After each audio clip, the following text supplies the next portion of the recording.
God has specifically chosen you to be here at this time and in this place. You have incredible potential, purpose, and calling to push back the darkness and be a light for Christ. Stand for nothing and you'll fall for anything. It's time to stand your ground. This is Unapologetic.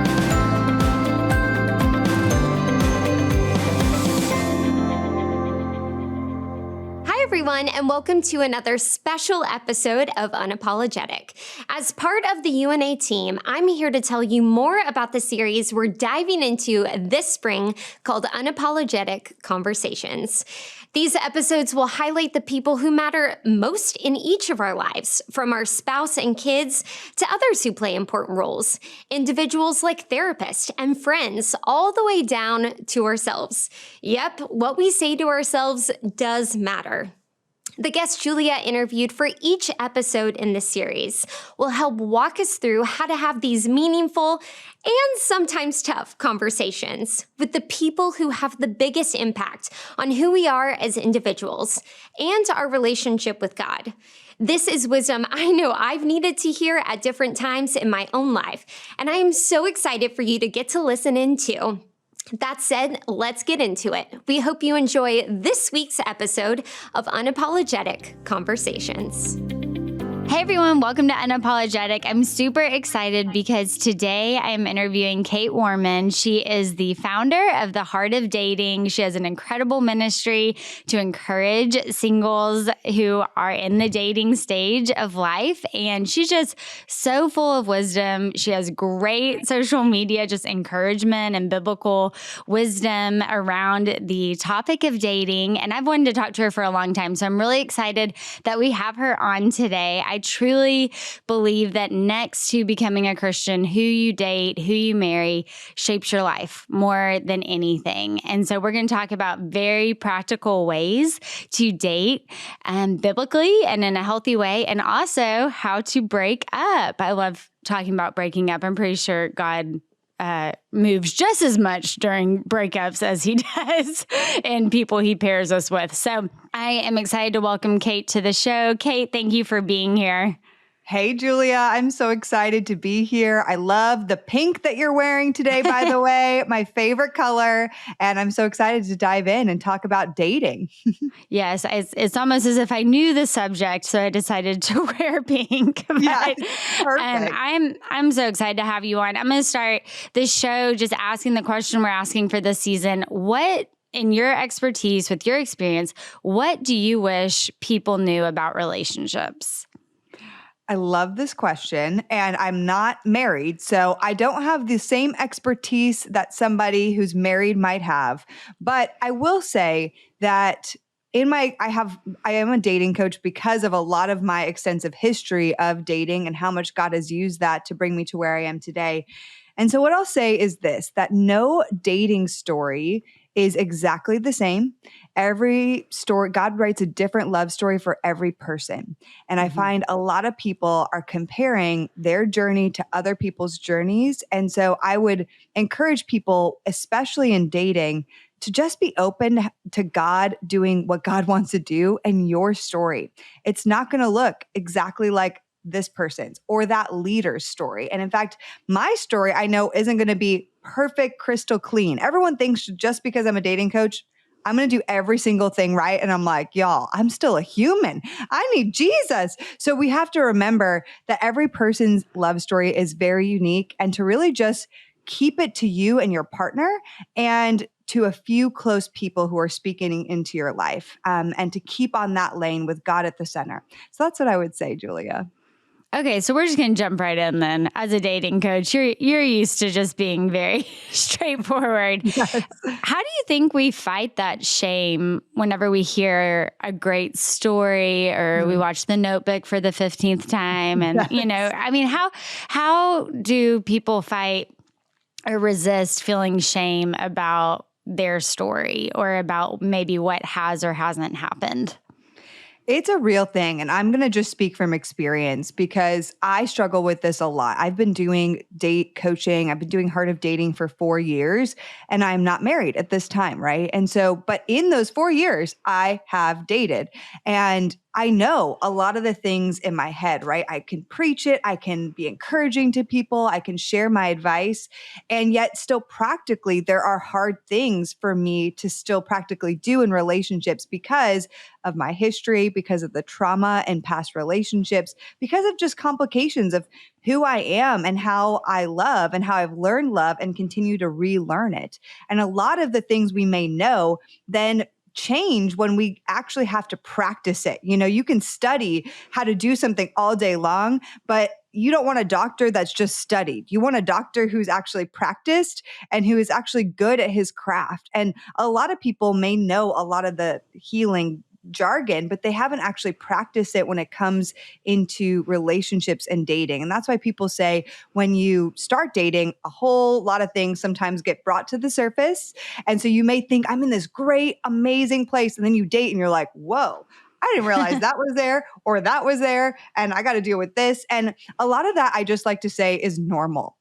And so those are the things you don't often see when somebody's sharing their beautiful story on Instagram. You know, you don't see the behind the scenes of some of the different love languages or the different love attachment styles that impact their communication. Yeah. You don't see some of their conflict. And I'm pretty sure most of those things all do exist. But you have to realize that every person's story is so unique. Every person's background is so unique. So it would be unfair for me to compare my life and my story and my dating situation to somebody who does not have abuse and trauma in their background, who doesn't have brokenness in their family upbringing. It would be unfair for me to compare my story with this girl who didn't have any of that, who's just like happy and joyous all the time. Like, she's going to potentially be different in a dating relationship, maybe not have as many triggers, maybe not have as many problems with trust. And that's okay. That's her story. My story is different. And so we really have to consider ourselves, how God is using us, and consistently be committed to growth. That's what you have to do. Are you consistently committed to growth? Is the person that you are with consistently committed to growth? And do the people, very core, not everybody, core people around you, you know, like 7 core people, plus maybe a therapist, do they support your relationship? What do they think? They should have eyes into your relationship. And they should also be saying like, hey, I'm seeing this and there are hard moments, but this is good. You guys are fighting for God. You're fighting for one another. You're fighting to figure each other out. And you're ultimately becoming more sanctified in the process. So it's okay if this doesn't look like Susie Q over here, you know? And so I'm such a big proponent of that, Julia, because I've had to personally fight for my own confidence in my own dating journey, even as a dating coach. Yeah, that's great. And I think we've talked offline about this. Kait and I are coming kind of from the same lingo. But if you're just tuning in and you're like, what do you mean your trauma comes into dating? Just to say a little bit about that, anything that hasn't been healed in your own life, you're continually trying to work out. You're trying to solve, you're trying to heal with someone that you could have just met a week ago. And so that's what Kait's kind of talking about, is that unless there's healing in your own life, like your brain, your heart, your spirit needs to heal. And so you keep acting out, you keep replaying or trying to create the same situation because you're trying to come full circle. You're trying to make sure that whatever that relationship is that was difficult gets fixed, which is interesting. It's interesting that we do that, but a lot of people don't know that. They don't realize maybe until it's too late or they've ruined another relationship. And just to say, that's not, I know that you're coming from the same place. Like, that's not necessarily your fault. Like, that can be because of something that was done to you or something that you experience. But the fact of the matter is you keep replaying, you keep trying to heal that. So do you have some pointers for how people can know if they're trying, if they're still stuck or if they are in a healthy place? It's so hard. Like, the healing journey for me is, for me personally, and for what I share with people, it's not linear. And, you know, you don't just reach a level of perfect healing and then you never have to revisit anything ever again. I just don't believe that. I believe you reach a good, solid level. You have more tools, but then something may happen that brings up something that you didn't even know still kind of existed or was under the layer. And then you go down a little bit in the journey. You were up here, you go down a little bit, but you have better tools to deal with it this time. So you're not plummeting to the bottom. You're just going, it's a little dip. And you're like, okay, what tool do I need to sharpen? What maybe do I have to add to my toolkit here to get back to where I was before? And that's to me the picture of healing. I think there's a big curve at the beginning, especially if you start recognizing that there's more trauma in your background, or just, it doesn't even have to just be big T trauma moments. It could be a lot of small little T trauma moments that, you may not think, you may be listening and be like, well, I had a great upbringing, I had great Christian parents, I had pretty good friends. Like, I'm fine, right? And you still may have trauma in your background. It just may be smaller T moments, smaller trauma moments that have compiled over time, that have led to thought processes about yourself, that have led to you not trusting yourself or others. And so there might be smaller T moments that still lead to things that have compounded into belief systems that need to be worked through. So just because it's not maybe some of my story, which includes abuse and brokenness in childhood and a slew of things that I could go into a whole nother episode about, just because it's not those big T things, you still may have some things that you need to work through. And so, but back to your question, I would say, if you have recognized that there are things that are coming up for you, that there's patterns in your life that keep repeating, this is an awesome opportunity to not shame yourself, but to get curious, to say, okay, I go on a date with this guy and I'm constantly finding myself anxious. Every time I go out with a guy, I'm so anxious. I'm questioning myself. I'm checking my phone every 5 seconds. Did he text me? Like I'm overthinking what I did or should have done. And if that's you on every date, then there's something there in that anxiety and how you're attaching with men that needs to be looked at. It needs to you need to take a deeper dive. And that's just an indicator for maybe something or some things that have happened that you can start getting to the root of. So you start healing, you start processing, why do I have anxiety? Why do I have potentially anxious attachment, which goes back to attachment theory. It's how we attach and love. And you start going through those layers, and let's say you take some time to heal and you're like, okay, whatever that is, and I'm not going to give you a time limit because it's different for every person, but you take time to heal. And then you're like, okay, I kind of know this anxious thing. I'm used to it. I know what triggers me into anxiousness. I'm more aware of it. I have more tools. I'm going to get back out there and dating. You get back out there and dating, and maybe in the beginning, you're like, okay, I'm good. Like, I feel better in the anxiousness. But then you start continuing to date. You get into a more exclusive or serious relationship, and maybe a different layer of anxiety pops up this time that was different from the beginning layers of anxiety. That's not to say you're not necessarily healed or that you aren't on a journey. It's to say that you're on a journey of healing. And this is a moment to say, okay, I need more counseling. I need more healing here. I'm going to be honest with the person I'm dating, and I'm going to be fighting for continual healing and growth. So, Julia, I don't know if that was maybe the answer you're looking for, but that's just how I approach healing in my own life and what I encourage people to do. Because I truly don't believe there's like this perfect level of healing that we achieve, but there are seasons you should take off to focus on healing. And then as you date, I do believe that there's opportunities to just continue to fight for healing and sharper tools. No, that's absolutely. That was wonderful. I think a lot of times we talk about theories, and that was so practical. I think another, we're talking about anxiety. Another thing is obviously conflict and, how you react in conflict. But yeah, I don't think there's necessarily of course, spiritually, we would not say you're ever perfect in this life. But I think you get different degrees. And then we know if, say that you're a certain level and you're able to, level sounds kind of weird, but you have been in a constant relationship or a healthy relationship, but then there is a pandemic or then there is a loss in your family.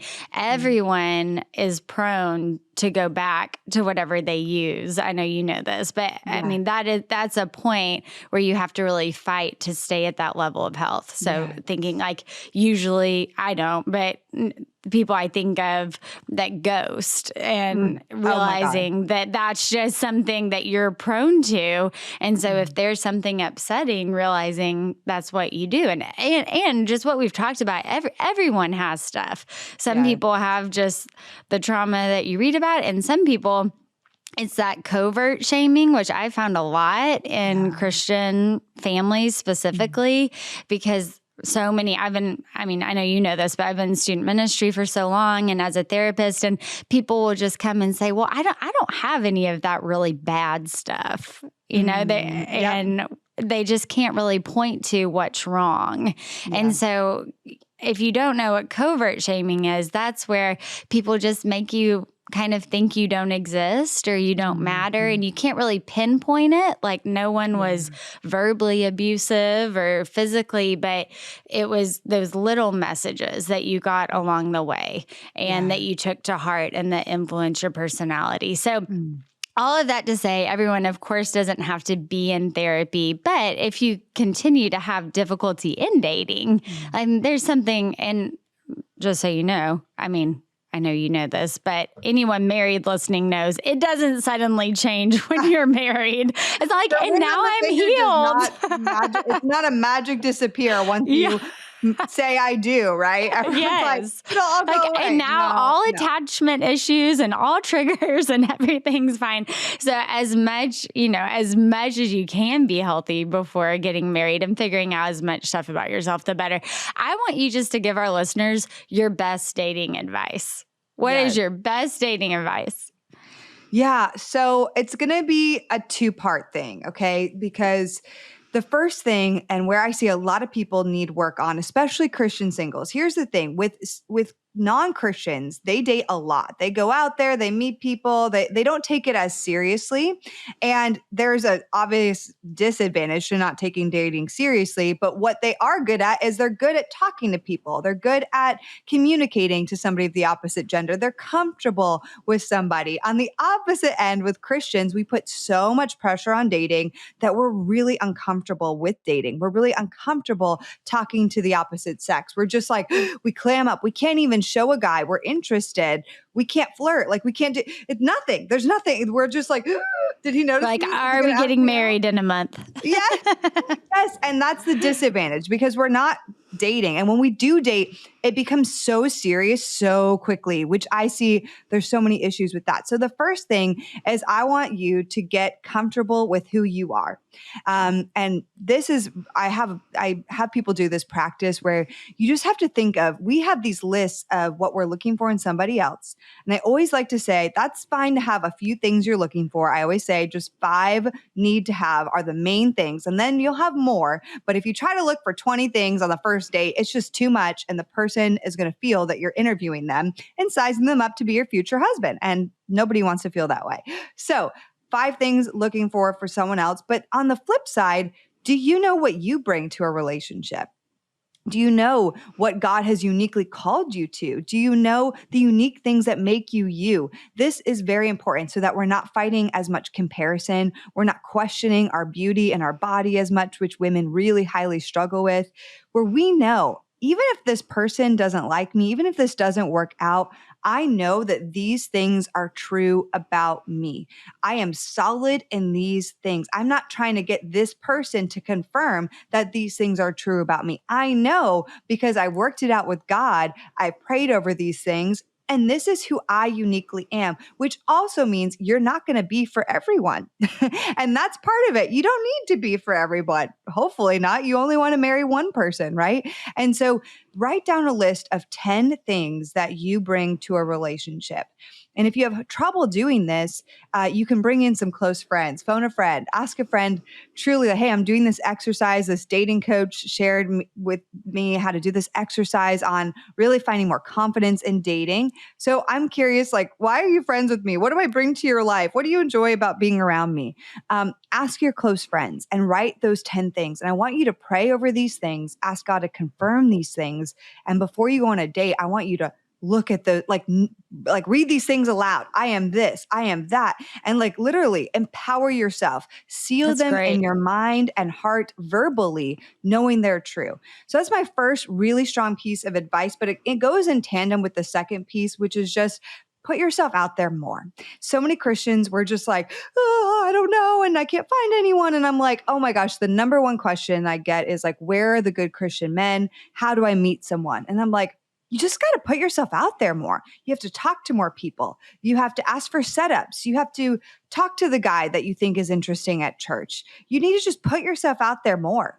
Okay, I gotta ask you something there. Okay, because I was just talking to this group of college and single girls last night, and they're like, I mean, I know everyone here, and I've heard this a lot. They're like, okay, I've gone to the singles ministry, scoped it out.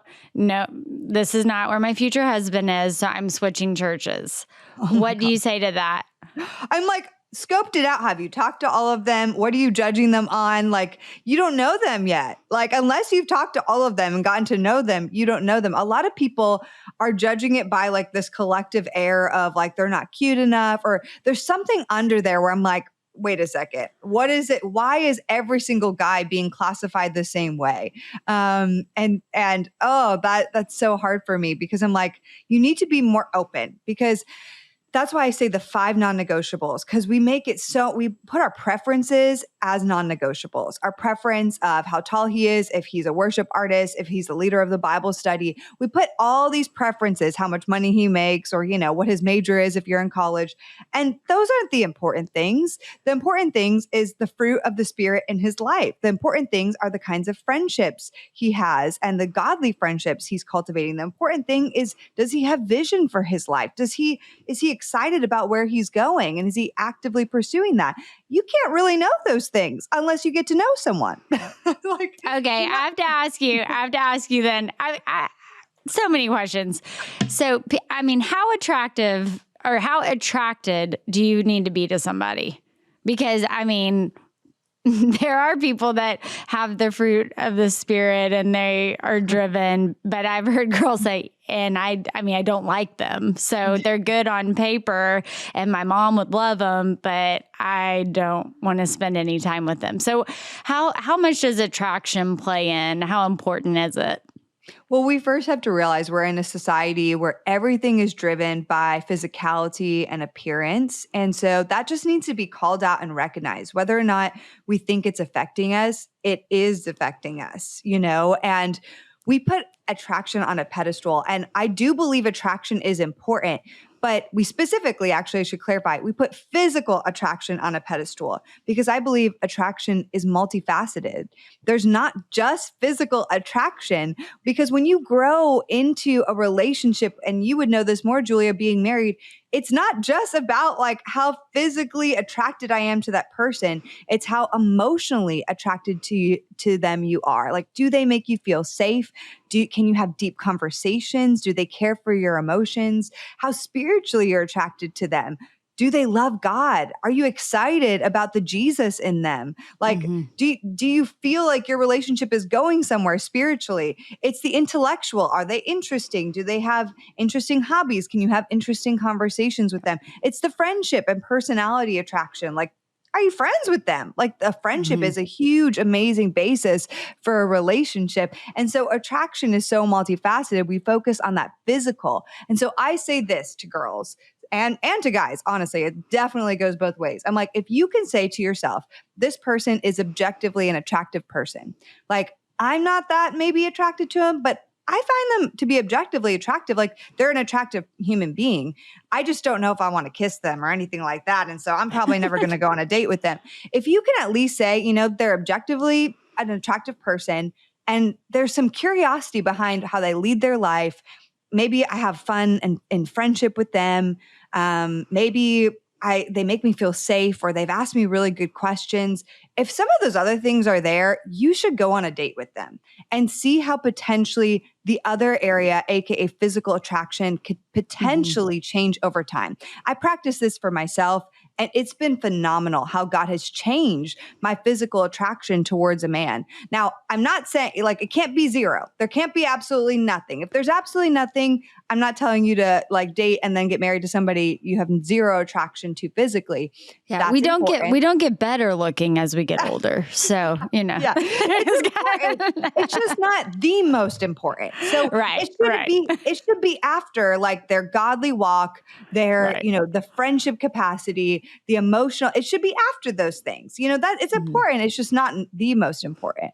Right. That's great. That's great. Okay. So I'm definitely going to set you up for this. I just really want you to talk about breaking up and what that's like and how we can do that well. Can you speak to that? How can we break up well? How can we heal? What if we really do think we're with the right person? It's so tough. I think breaking up well has a few facets. The first facet to breaking up well is to dating well. If you date well and you have solid boundaries and you're not dipping too much into these buckets that you shouldn't be dipping into yet, such as physicality and even spiritual connection, those things, you have to balance it well. So that's the first part about breaking up well, which we could talk way more about that. But, balancing the relationship well is a big part of being able to break up well.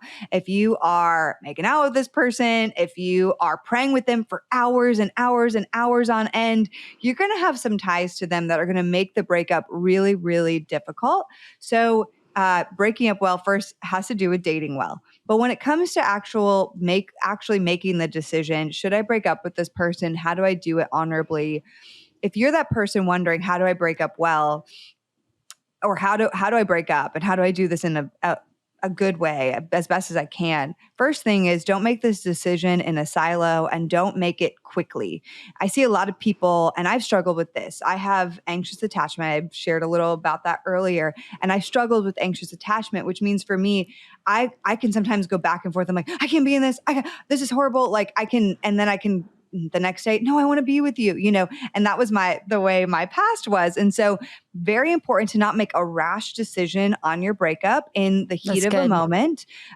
This shouldn't be something that just happens. It should be, even if you feel it very clearly, something's off here, you need to process that. You need to process it with God, process it with your close people. If you have a counselor, process it with your counselor. Do not make the decision in a silo, especially if it's like more of a serious relationship, okay?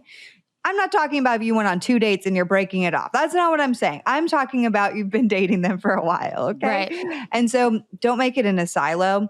And then when you are doing the actual breakup, it's really important to just be clear and honest with the person. And I say, to not leave all these ties in open-endedness. Like I say, for now, God can do so much. He might bring your paths back together. He did that for you, Julia, right? And so, but I think some of the big mistake we make is to leave this door wide open. I just can't be with you. I don't know what the future holds. Maybe in a few months. You want to give that person the clarity to just continue to press into God and move forward. God may bring you back together, but close the door right now. Close the door. That's good. If the door reopens, then you can come back and say, hey, I made a mistake, or this is what I learned. I know you've probably moved on, but I want to have a conversation. Are you open to that? But I would say close the door. Clarity is kindness. Be clear, be kind. I always see breakups as an opportunity to leave someone better than you found them. If there's some clear reasons, like there's big sin in their life or sexual sin or something that is like just like drawing you guys apart, be honest with that person in a kind way. You're not doing them any justice by just sugarcoating it, being like, it's not you, it's me, I don't know. Just hopefully you're not saying that just at say, all. but really it's you and you should work on these things. No, Yeah. I'm just kidding. I'm just kidding. Say like, okay, I need to ask you, I think there's something that I see happen a lot, especially with Christian couples. So I'm going to ask you 2 questions because I could talk to you forever. Should you say when you're breaking up or when you're getting together that God told me to break up with you. God told me we should date. I've got about a million funny stories around all this, but don't blame God. I wouldn't bring God into this. Even, I think we like to spiritually scapegoat like a lot. We're like, but God told me. And then what is the person going to say? Well, no, God didn't God tell doesn't you. like you. God told me something else. Like, so I don't know which God you're talking to because God told me this. Like, and we like to spiritually scapegoat. It's really easy. You can say, I prayed about this and process it along a lot. And this is where I feel like my heart is leading me, especially in a breakup. But in the early parts of the relationship, like, oh my gosh, on a second, third date, please do not say, God told me we're supposed to be together. That feels really spiritually manipulative. And Yeah. people think it's like very intentional. And, there's a lot of things there. But I would say don't do that. But if you're trying to bring the relationship in the beginning stages from just dating into like serious relationship, you can say, here's what I've been praying about. Here's where I feel like God is leading me. And I'd be curious to hear where God is leading you. I want to open up this discussion together. That's a beautiful way to bring God into it without saying, God told me you're my future wife. Right. And you're like, well, I didn't have that happen in my quiet time this morning, but that sounds interesting. Okay. Well, and I just want to talk real quick because we've talked about different stories and different backgrounds. And I think one of the neatest things about scripture is that regardless of our story or our background or upbringing or what we have or haven't experienced, scripture applies to all of us. And that's what's really nice. One of the things is knowing that even though your story is different from mine and maybe journeys look different, scripture and God remains the same. Yeah. And so just with that in mind, with that encouragement, of course, there's so much scripture about dating. We're supposed to flee sexual immorality. We're not supposed to be yoked together with unbelievers. But what, God tells us there's a purpose for us. And that doesn't depend on if we're married or if we're single. There is a plan. So what would you say just in closing to people, we know that really want to be married. They want to be dating. They know the verses. They know God has a plan. They quote Jeremiah 29:11 all the time. But really, what can you say to encourage people that want that in their lives? Well, I first want to say it's a beautiful desire. And so don't allow shame to take away from the beauty of the desire for relationship and marriage. I believe God wired us for relationship. And, if he didn't, then we'd all just be humans on our own islands, just worshiping God. Like, why would we be created in community otherwise? He loves relationships. He has a heart for relationships. So don't allow yourself or fight against that shame of your desire. And within that, there's a balance of not idolizing your desire and not believing, well, I have been this perfect Christian, and so I deserve this, God. I see so many women, especially later in life, as you get older or as you see other people getting married, you're like, but I'm doing all the things, God, and I'm doing this. And why isn't it happening for me? And that's the wrong heart position. When it says God will give us the desires of our heart, it has to be that we are first putting God there first. Like if our desire is an idol, he's not going to be like, well, here's your desire. I'm going to grant it for you. Like he wants us to put him in that position first, to be seeking after him. And so your desire is beautiful. Your desire is good. But if you are idolizing it in any such a way that you are feeling entitled to it, that you feel so lost if you don't get it, then you need to do some heart work to say, how do I find my freedom and my confidence and my excitement in my single life? How do I gain that back? Because there's nothing wrong with you as a single.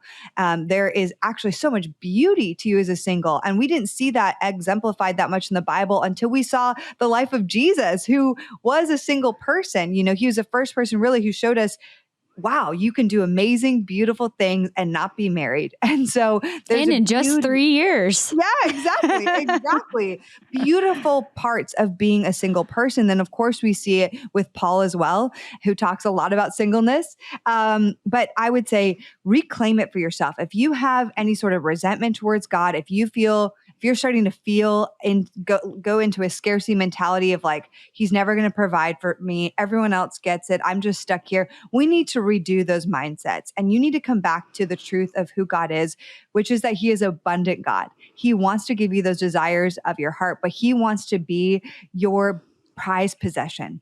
He wants to be the thing that you are most focused on. So continue to run after him. And I'm not saying this as a person who's like been married happily all my life. Okay. Like truly I know it's a struggle. I know it's hard, but the more that you feel stuck in your singleness, feeling entitled or feeling like you're living in scarcity, that you're never going to find someone, the more that you're actually not going to get out of that place, the more you will stay stuck.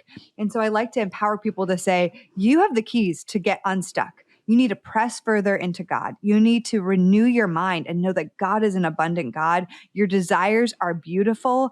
But if you can find yourself living in this beautiful, thriving, purposed, single life, if you can find yourself on that journey and feel content truly with where you are, I would truly believe that's when something's going to happen potentially. And so that's what you need to focus on. Your desire is beautiful, but run after God and find an amazing purpose in your single life. Yeah, that's wonderful. Our big story was more with trying to get pregnant, and we had a lot of losses, and we had the triplets and got pregnant and almost lost them. And it was a very difficult road, which ended up amazing. But I just remember coming across the verse in Psalm about pouring out your heart to God. Yes, and that's the best scripture, I think, whenever we're going through a hard time, is just realizing, we can tell him anything. Yes, and we can ask for anything, and just realizing, he cares. He knows that it's hard to be lonely. We know, especially during the pandemic, it's been very hard for people that are single, but that no one is going to care about you, of course, more than God. And we can tell him anything, and he understands. But I love your ministry. I love what you're doing, and we could do 3 shows on this. So I just want you to tell us, how can we stay connected? How can we know more? I do want to do a little plug for you. You did a wonderful series looking at LGBTQ relationships and what conversations look like around that in the church, and how we can be just Jesus to our friends who are struggling in that area. And so I want you to tell us how to stay connected to you, and then also how to specifically find that series. Yeah. Would love to connect with you guys. My ministry is really about community. I love sharing great advice and helping you guys in your singleness. And yet I love connecting people who feel like they don't have anybody else in their shoes. So you can come to heartofdating.com, where you are going to find our podcast, how to be involved in our thousands of singles who are in our Facebook group. You can find us on Instagram, Kaitness and Heart of Dating. We have a dating program called Drop the Hanky. I should have mentioned this earlier when we were talking about breakups, but I have a book called Thank You for Rejecting Me, which is all about rejection. And I think it's a great book to do if you are single, especially. If you're dating, you could still read it, of course, but it's a fabulous book to do right now to help you through the things we were talking about at the beginning of the conversation.